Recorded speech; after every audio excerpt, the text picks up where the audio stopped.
साल 2026 की शुरुआत में अमेरिका के न्याय विभाग ने एप्स्टीन फाइल ट्रांसफरी एक्ट के तहत लाखों दस्तावेज, ईमेल और वीडियो सार्वजनिक किए। इन खुलासों से अमेरिका की राजनीति में भूचाल आ गया और इसका असर भारत तक देखने को मिला।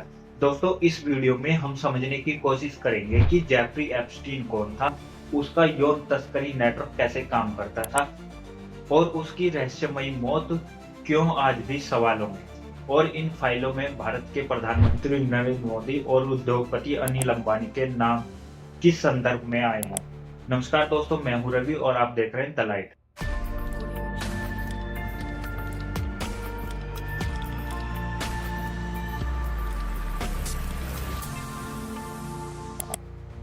दोस्तों, जेफरी एप्स्टीन की कहानी अमेरिका सपने का सबसे काला चेहरा है। 20 जनवरी 1953 को न्यूयॉर्क के ब्रुकलिन में जन्मा एप्स्टीन एक साधारण मध्यम परिवार से था।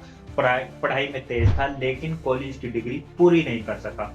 इसके बावजूद उसे न्यूयॉर्क के प्रतिष्ठित डोल्टन स्कूल में पढ़ाने का मौका मिला, जहां अमीर और ताकतवर लोगों से उसके संपर्क बने।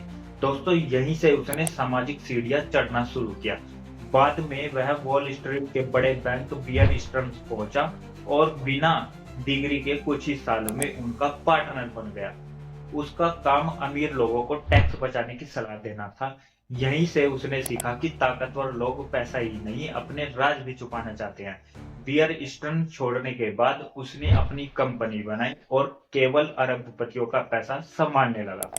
उसका सबसे अहम संबंध था लेस्ली वैक्सनर से, जिसने उसे अपनी पूरी संपत्ति पर पावर ऑफ अटॉर्नी दे दिया। इसी पैसे और ताकत के सहारे एप्स्टीन ने अपना साम्राज्य खड़ा किया। लेकिन एप्स्टीन सिर्फ फाइनेंसर नहीं था, उसने एक यौन तस्करी नेटवर्क बनाया। कम उम्र की लड़कियों को मसाज के नाम पर फंसाया जाता था, फिर धीरे धीरे उनका शोषण किया जाता। घिसलेन मैक्सवेल इस नेटवर्क की सबसे अहम कड़ी थी, जो लड़कियों की भर्ती और ग्रूमिंग करती थी।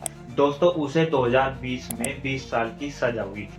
एप्स्टीन के ठिकाने पाम बीच, न्यूयॉर्क, न्यू मैक्सिको और कुख्यात लिटिल सेंट जेम्स आइलैंड तक फैले, जिसे पेडोफाइल आइलैंड कहा जाता था। 2026 में सामने आई एप्स्टीन फाइल में भारत से जुड़े संदर्भ भी सामने आए हैं।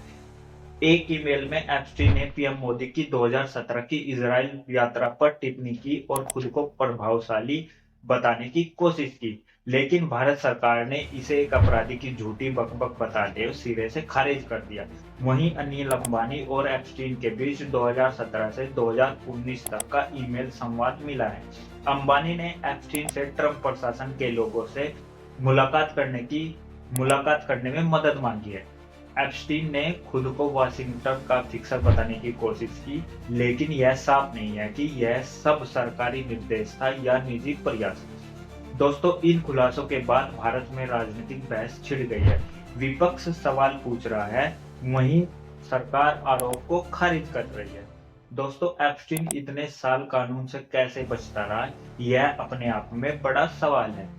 साल 2008 में उसे बेहद नरम सजा दी गई, जिसे स्वीट हार्ट डील कहा जाता है।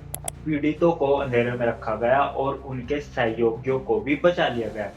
2019 में दोबारा गिरफ्तारी के बाद 10 अगस्त को एप्स्टीन जेल में मृत पाया गया। आधिकारिक तौर पर इसे आत्महत्या कहा गया, लेकिन टूटी हुई हड्डियां, खराब कैमरे और सोते हुए गार्ड आज भी शक पैदा करते हैं। फाइलों में Prince Andrew, bill Clinton, Donald Trump, Bill Gates और स्टीफन हॉकिंस जैसे नाम भी आए हैं। कुछ पर आरोप है और कुछ सिर्फ संदर्भ है। दोस्तों, यह साफ नहीं है कि जेफरी एप्स्टीन सिर्फ एक यौन अपराधी था। उसने ताकत, पैसा और ब्लैकमेल को एक पूरे सिस्टम में बदल दिया। दोस्तों, उसकी मौत के साथ कई राज दफन हो गए और शायद पूरी सच्चाई कभी किसी के सामने न आ पाए।